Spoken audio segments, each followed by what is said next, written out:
How have you gotten so much accomplished at such a young age? I'm 30, which to me feels ancient. So I don't know. I just turned 30. It was not a happy experience. So I don't know. I don't feel that young. I really don't. I feel like I've had 10 solid years in the workforce. And, I think I could have done a lot in that time. And, in terms of qualifying it, I didn't serve in the military, which is a regret. And, I'm not raising 5 kids on my own. So it's not, it's comparatively, it's not really that big of an accomplishment. But I've worked really hard, and I've always been a pretty ambitious person. So I've had to be disciplined to juggle my job and school and this book project and now this sort of pundit life and all of my writing projects. But it's all been incredibly rewarding, so not difficult to do. How has your choice of work and your choice of political ideology affected your life? Like my personal life? Yeah. I mean, your friends, your relationships, dating, being in Manhattan, which is not a conservative stronghold.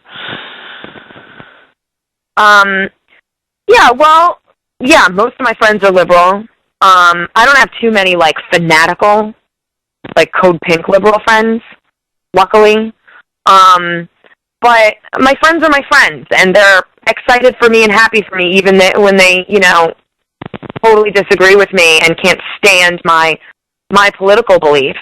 They're always very kind and generous. So, that hasn't been hard. But like I said, I chose my friends very wisely a long time ago, and they've been very good to me, and vice versa, I think. So that's been fine.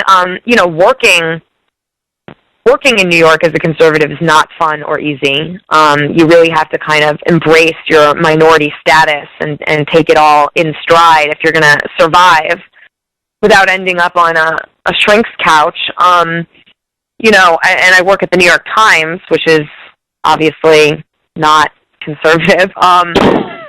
And so everyone there is always is a little suspicious of me. But again, I go in and I do my job, and I think I'm a good employee, and I'm not out to get anyone. So, I think they're all, sort of politely accepting, which is fine. That's the most I could hope to get. Have you lost friends because of your politics? No, I haven't. I've lost acquaintances, which is fine. In my mind, the fewer the better, acquaintances, because that's just maintenance to me. But no, I've not lost any friends. My friends have been loyal. How do you maintain a good friendship with someone with whom you disagree about some of your most passionately held beliefs? Yeah, it's different for every person. Some people you really just have to agree not to talk about it, which is fine. I don't have to talk about politics all the time. It's not entirely who I am.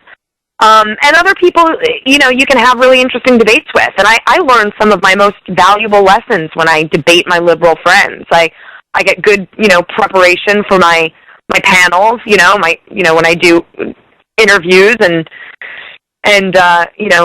TV. So it's helpful. And I think if you have a solid friendship, then you learn to accommodate each other, and it really hasn't been that hard a thing for me. Do you understand how a Mary Madeline and James Carville can be married to each other, when they're hired guns on different sides of the political spectrum? Yeah, that's bizarre. I mean, Mary Madeline published my book, so I know her a little bit, but yeah, that's bizarre. I mean, I don't know that I could do that, but then again, like I said, it's not my life. It's not entirely who I am. I think I could compartmentalize. I don't know if everyone could, but I feel like I could. I guess I'd have to be in the situation to know. It would just seem like in the courting process, something would fall apart. It seems like, how do you get through the courting process without having huge disagreements about the way you want to spend your life, the things that you value? It seems to me like it would break down, but I don't know. No, I don't know.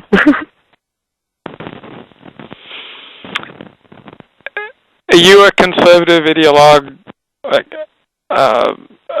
Part-time? Do you consciously put on the armor and go forth and do battle and then come home and take it off? Or is it something that drives you all the time?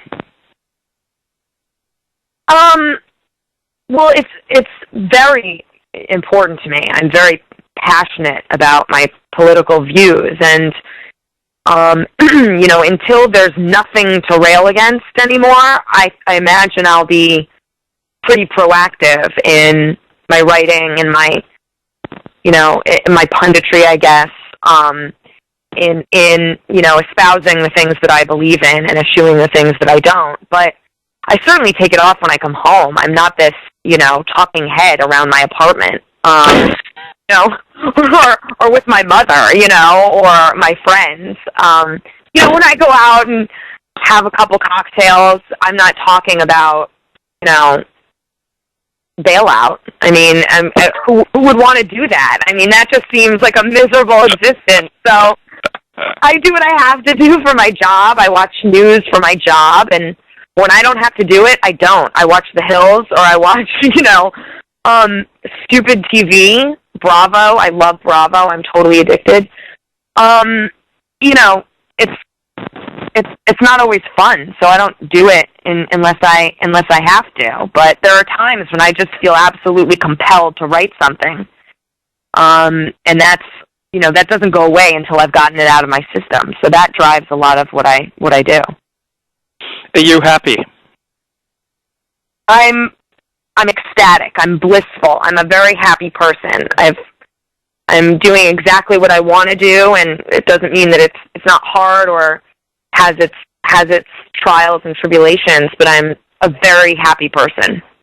Have you always been a happy person? No, I don't think so. I think I was, I think before college, probably like a lot of people, I don't think it's unique to be unhappy as an adolescent. I was pretty unhappy as an adolescent. But again, I think that's normal. But when I got to college, it just seemed like the world opened up, and suddenly I went from a class of 63 girls to a class of 3,000 and a campus of 25,000, and I just finally felt like I was at a place where I could see the light at the end of the tunnel. I knew what I wanted. I knew how to get there. Things were easier, and I loved it. I really loved college, and post-college has been equally as fun and exciting. The happiest time of your life was when?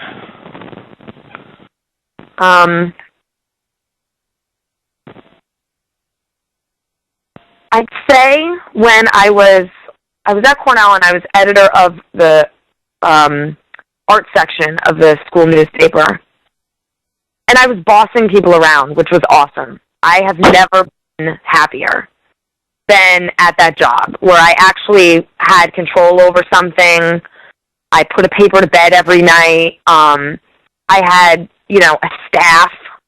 It was awesome. It was awesome power. I'll never have that again because I'm not in a position to ever be a boss, which is fine. But that was so much fun, and I had great friends, and we were all in this weird experience together, and we were hugely committed to it. We thought it was very important and serious work, and it was great. We just had the best time, and I will talk to those people today and reminisce about how great it was. They all feel the same exact way, and we've all toyed with ways that we could sort of recreate that in our 30s, which seems unlikely, but I don't know, maybe we'll all start some weird magazine together so we can all be bosses again. We'll see.